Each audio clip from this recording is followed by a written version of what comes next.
রান্না বাড়া সেরে এখন একটু বসলাম ফ্যানে, চুলটা একদম ভিজা।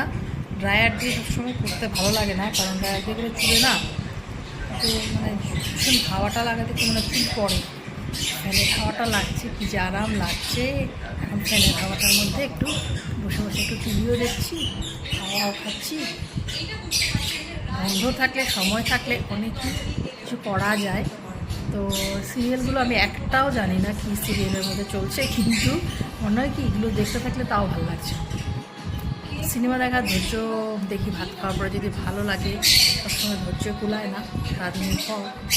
তো আমি আরও কিছু কিছু করছি, দেখাচ্ছি ছোট্ট একটা ব্লগে। এটা শেষ করবো, বাকিটা অন্য ব্লগে দেবো।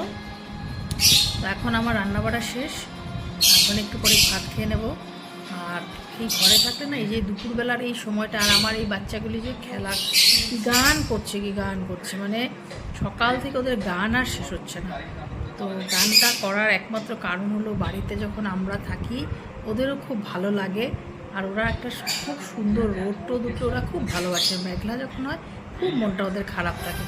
এখন রোদ উঠেছে, চকচক করছে, ড্রয়িং রুমটার মধ্যে একদম ঝলমল করছে। তো ওদের এখন খুবই ফুর্তি। তো সবাই ভালো থাকবেন, আর যারা নতুন দেখছেন আমার চ্যানেলটাকে সাবস্ক্রাইব করবেন।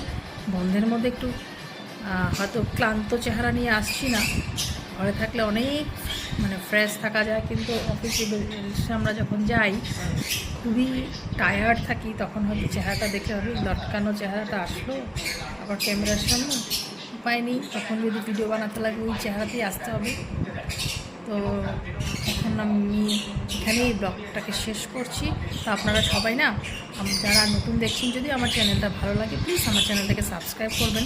সাবস্ক্রাইবারটা বড্ড কম হচ্ছে, কারণ কি একটু ইরেগুলার, তো চেষ্টা করছি সবাইকে রেগুলার ভিডিও দেওয়ার, দেখানোর।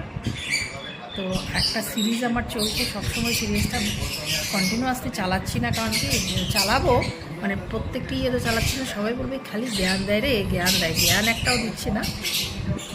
ভালো থাকার জন্যই আমার এইসব কথা। নিজেও আমি খুব ভালো থাকি, সবসময় আনন্দ থাকি, অলওয়েজ 32 অল আউট। যতই টেনশন থাকুক, শরীর খারাপ থাকুক, হাসতে হবে, হাসতে থাকি আমি। এটাই আমিও কন্টিনিউলি।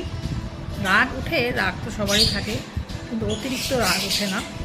খুব অন্যায়কে উল্টাপাল্টা করলে তখন রাগ উঠে যায়, খুব টেনশনে থাকলে রাগ ওঠে।